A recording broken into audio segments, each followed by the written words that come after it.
สวัสดีครับพี่น้องเบอร์สปูทุกคนเนาะสำหรับวันนี้พี่น้องบอยอดกลับมาอยู่กับเบาหลังเนาะสวัสดีครับเบาหลังครับสวัสดีครับผมสวัสดีครับเอฟซีบอยอดเปิดสุขสวัสดีครับคือว่าวันนี้นะเบาหลังบอยอดเนี่ยมีเรื่องอยากจะมาสอบถามเนาะเพราะว่าไอ้ที่แบบว่าเฮาโพสต์คลิปหนึ่งนะที่เบาหลังไปอยู่ต่างจังหวัดนะก็เลยมีคนลาวนี่แหละมาแซะเบาหลังเนาะเพิ่นมาคอมเมนต์ว่าเพิ่นว่าวันไหนประมาณว่าแบบว่าเบาหลังนี่อยู่นำคนไทยแบบนี้นะแบบว่าย่องคนไทยแล้วก็แบบคล้ายๆเบาหลังในสร้างภาพนะแบบว่าคนไทยนี่ก็บ่ได้ใจดีจริงหรอกแต่เบาหลังไปอยู่นำเพิ่นเบาหลังต้องว่าเพิ่นดีประมาณนี้นะเบาหลังโอ้สำหรับเบาหลังก็คือแบบว่าคันเว้าเยามาเบาหลังต้องเห็นแบบว่าเหตุการณ์กระทำไปพร้อมคือแบบเบาหลังในคลิปนะเบาหลังอยากสิบอกว่าก็คือแบบเบาหลังไปอยู่ในต่างจังหวัดก็คือว่าอยู่กับแม่กับพ่อเลี้ยงเบาหลังสำหรับเบาหลังเห็นนิสัยคนไทยกับแบบว่าเพิ่นบ่แม่นพ่อแท้ๆดอกเพิ่นเป็นแค่พ่อหน้าจังซี่เพิ่นก็ยังดีกับเฮาได้บ่ว่าญาติพี่น้องเพิ่นมาเบิ่งเบาหลังกับเพิ่นก็เว้าเฮาแบบว่าคือลูกหลานเจ้าของแท้ๆนี่บ่ยอดเพิ่นบ่ได้รังเกียจกล้าเฮาสิให้เฮาเว้าได้ว่าคนไทยเฮาสร้างเฮาแนวนั้นแนวนี้มันก็บ่แม่นได้เพราะว่าเพิ่นแบบไรล่ะเพิ่นดีกับเฮาแบบใส่มารยาทสำหรับแบบคนไทยนะสำหรับเวลาเห็นน่ะป้าตัวแบบว่าเฮาก็บ่เคยเห็นแบบว่าการแบบว่ามาหาญาติพี่น้องแบบนี้นะแต่คนไทยคือแบบว่าสำหรับเวลาเห็นน่ะคือสุดยอดที่หนึ่งเลยแหละมารยาทของคือเบาหลังนี่ก็บ่ได้สร้างเรื่องเนาะเบาหลังเนาะแม่นคือบาลังก็ได้รับแบบว่าความอบอุ่นเนาะจากแบบว่าญาติที่เป็นพ่อหน้าเนาะแล้วก็ญาติเพิ่นท่านก็แบบว่าไปอยู่นี่1 ปีบ่บาลัง1 ปีกับ5 เดือนอ๋อไปอยู่1 ปี 5 เดือนถือว่าเพิ่นบ่ได้เว้าเนาะว่าเจ้านี่บ่แม่นลูกหลานข่อยเด้นี่เจ้านี่มาผู้อาศัยซื่อเพิ่นบ่ได้เว้าแบบนี้นะบาลังเนาะบ่ได้เว้าบ่ยอดคู่มือนี่บ่ลังมาเฮ็ดงานอยู่ในกรุงเทพนี่ตอนนี้เพิ่นบ่ลังบ่ได้กลับต่างจังหวัดเพิ่นยังโทรมาหาบ่ลังอยู่บักลาเพิ่นบ่ได้สิมาบ้านว่าซั่นบักลาเพิ่นบ่ได้สิมาบ้านเว้านะคืออยู่บ้านเจ้าของนี่แล้วเว้านะเพิ่นเว้าลาวนี่บ่เว้าอีสานเว้าลาวนี่แหละเพราะว่าต่างจังหวัดบ่ลังอยู่จังหวัดชัยภูมิเพิ่นเว้าลาวชัยภูมินี่แม่นเพิ่นเว้าลาวอีสานนี่เนาะอีสานเลยคือแบบว่าบ่ลังไปอยู่ได้ก็เห็นนิสัยจริงๆเนาะบ่ลังเนาะแบบว่าเห็นแบบว่าจากการที่แบบว่าเฮาก็เป็นผู้อาศัยแล้วว่าซั่นๆเฮาก็ไปอยู่น้ำเพิ่นเนาะก็ได้เห็นหลายๆอย่างคือบ่ลังนี่ไปอยู่นี่บ่ลังเรื่องนิสัยนี่บ่ลังสิกลับเอามาใช้ในชีวิตประจำวันบ่ล่ะแม่นสำหรับบาลังเห็นคือแบบว่านิสัยคนไทยเพิ่นใส่แบบไหนบาลังก็เอามาเฮ็ดแบบว่าเป็นตัวอย่างจังซี่นะคือแบบว่าคนไทยเพิ่นแบบบ่ได้คอยแบบว่าอวดแบบว่ามีเงินมีทองจังซี่เพิ่นบ่ค่อยได้อวดคือคนลาวบ้านเฮาเด้เรียกว่าชาติมันที่บาลังไปเห็นก็คือแบบว่าญาติพี่น้องของพ่อบาลังจังซี่เพิ่นมีเงินเพิ่นมีรถมีลาเฮือนเพิ่นทะเลสั้นจังซี่เพิ่นก็บ่ได้แม่นว่ากุญแจเหน็บเอวและเสื้อผ้านะเพิ่นบ่ได้ถือแบบว่าต้องว่าใส่สูทใส่ไทยเน็บไทยเพียงพวกนี้นะรุ่นมียี่ห้อยี่ห้ออีกแต่เพิ่นน่ะใส่เสื้อตาลายสก๊อตมันเว้าภาษาอีสานมันเว้าลายสก๊อตคันบ้านเฮาก็ตากะโลเด้เสื้อกะโลเนาะตากะโลเก่าๆหมวกขาดๆจังซี่แล้วก็กระปิแตะบางเทื่อน่ะบ่ใส่เกิบก็ย่างไปหานี่แต่ว่าเพิ่นมีเงินพี่น้องเฮาเฮ็ดได้บ่ลังฮู้ว่ามีเงินนะมีแล้วในกระบะอยู่เฮือนเพิ่นน่ะ 2-3 คันบ่จักกระบะบ่จักรถเกี่ยวข้าวบ่จักรถพวงอ้อย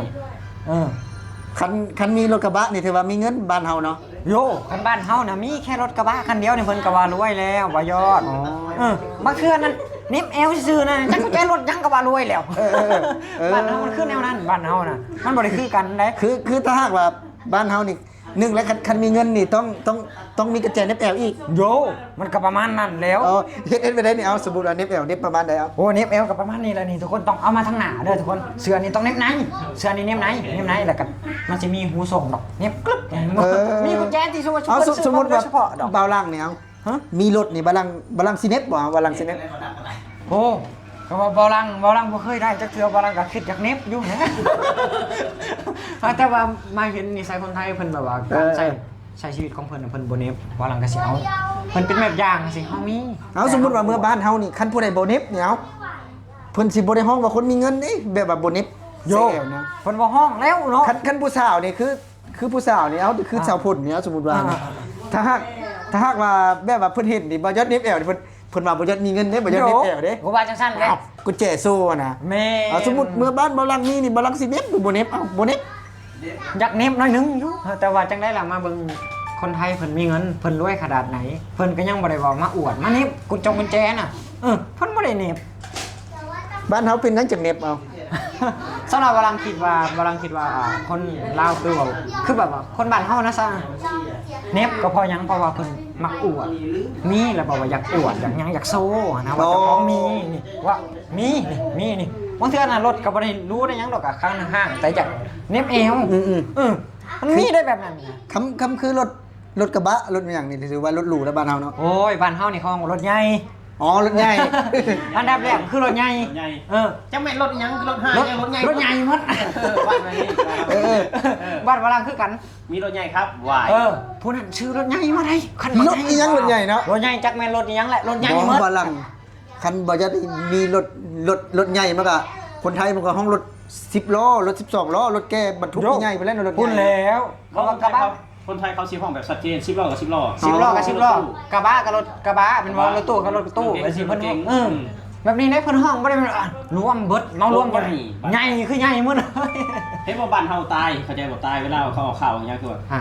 ด้วยพยาธิเขาผู้เกี่ยวเองจักพยาธิพี่5พี่ฉันก็ตายชัดเจนเลยว่ะบ่คือว่าที่ประเทศไทยแบบตายด้วยมะเร็งปอดหรือว่ามะเร็งตับนะประเทศไทยเป็นสีแยกชัดเจนนะคือบ้านเฮาตายเพราะพยาธิของผู้เกี่ยวเองเหตุให้คือมีข้อสงสัยแล้วพยาธิยังบัดนี้คือบ่ชี้แจงมันชัดเจนมันก็ต้องมีเรื่องไปอีกเข้าใจบ่อันนี้ก็คือความบ่ชัดเจนเข้าใจยัง ความบ่ชัดเจนแล้วตายเนี่ยพยาธิผู้เกี่ยวเอง อันนั้นแหละคือเพิ่นว่าจังก็อยู่ลาวน่ะอยู่ไทยนี่จะย่านโรคตับโรคไตโรคปอดเนาะที่เขาย่านแต่อยู่ลาวจะบ่แม่นคือกันคุณเจ้าย่านหยังพญาติหยังหลายที่สุด พยาธิของผู้เกี่ยว พญาติของผู้เกี่ยว โอ้ยคือสิว่าจังซั่น มันเป็นแบบว่ามันบ่ชัดเจนนะ คันว่าจังซั่นน่ะไปตรวจอยู่ลาวอยู่ในคลินิกหยังนี่ก็คือสิบอกว่าพยาธิของผู้เกี่ยวว่าซั่นนั้นยืนยาให้ว่ายาจะกินยาตามนี้เด้อคือพยาธิของผู้คือของเจ้านั่นแหละว่าซั่นคือว่าผู้นั้นผู้นี้ตายเนาะสมมุติออกข่าวทีวีมันยังนะตายเพราะพยาธิของผู้เกี่ยวเองฮะโกก็แม่นพยาธิของผู้เกี่ยวแล้วเป็นพยาธิแต่มันพยาธิหยังเจ้าเป็นมะเร็งบ่เจ้าเป็นอันนั้นบ่แม่นบ่ล่ะเจ้าต้องบอกด้วยว่าระบุให้มันถูกต้องแม่นบ่แม่นอันนี้บ่บอกแค่นั้นมันก็ ผู้เกี่ยวขอเข้าใจนะบ่ลังก็ขอเข้าใจคือกันรถใหญ่จักรถอีหยังรถใหญ่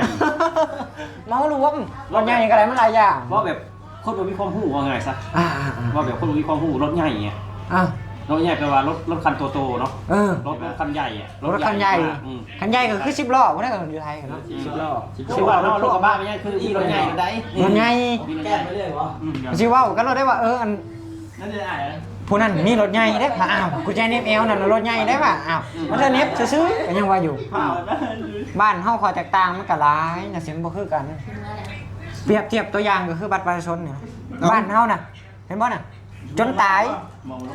ตั้งแต่เกิดจนตายตั้งแต่เกิดใหญ่ขึ้นมาจนนั้นเฒ่าแก่ตายจังซี่ยังบ่ได้บัตรประชาชนจักใบยังบ่ฮู้ซ้ำบัตรประชาชนเป็นแนวใดเห็นบ่สังเกตว่าเราคนไทยน่ะบัตรประชาชนคือแบบว่าเพิ่นถือตลอดจังซี่พอมาต้นยังบ่มีเลยพอมาต้นอายุ10ยังบ่มีเลยโอ้โหยังบ่ฮู้จักบัตรประชาชนเลยพอมาต้นมันเป็นแนวใดว่าสิยังเพิ่นยังบ่ฮู้มันบ่คันคือเฮานี่เฮาพอฮู้อยู่มันเฮาก็พอฮู้อยู่เฮาคนใหม่นะแม่นเฮาคนอยู่ใหม่แต่ว่าสมัยตะกี้คือแบบว่าผู้เฒ่าเพิ่นบ่ซื้อนะคือบ่ยอดได้ซะมีบ่แม่อยู่บ้านมีบ่บัตรประชาชนมีเบิดมามีเพราะว่าเพิ่นมาไทยเด้โอ้แบบว่าเพิ่นมาเที่ยวมาหยังนะคือพ่อบ่ยอดกลับมาถามบ่ยอดนี่เราจะเป็นผู้ใหญ่บ้านแบบอีกแล้วผู้ใหญ่บ้านบ่ยอดประชาชนบ้านเราแพงบ่เราจะเป็นผู้ใหญ่บ้านข่อยถามเจ้าได้เฮ็ดบัตรประชาชนอยู่ลาวน่ะแพงบ่อยู่คันอยู่ไทยก็คือแบบว่าข่อยเห็นพี่น้องฝั่งไทยเพิ่นเม้นมาบอกก็100 200 บาทประมาณนี้บ่ถึงฮอดปุ๊บฮอดบัตรประชาชน150,000